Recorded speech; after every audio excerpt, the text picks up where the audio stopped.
माशाल्लाह अल्हम्दुलिल्लाह सुबह का वॉक और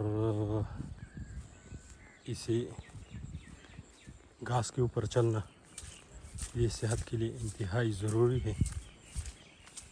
और क़द्र सेहत मरीज़ से पूछ कि तंदुरुस्ती हज़ार नेमत है। हाँ जी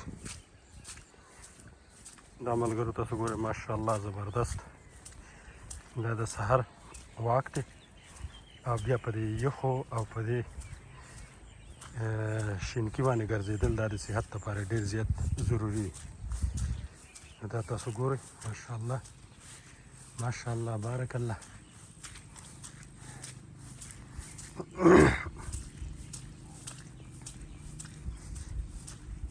د سحر واک او په دې شنو کبلو باندې ګرځېدل دا انتهایی د صحت لپاره ضروری وي.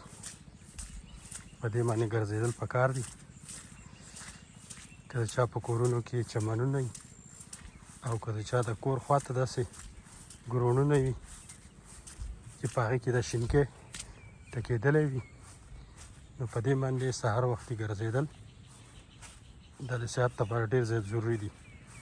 ځکه چې د انسان د خپو د تلي چې کوم دي د دې کنیکشن ډایرکټ د دماغ سره وي نو دا اثرات ډایرکټ دماغ ته رسي او دماغ تر تازه کیږي او د انسان په ټول بدن باندې د دې ډېر ښایسته اثر پرې وځي. نو د سهار واک کول پکار دي. ګرځېدل پیدل خپې او له خپې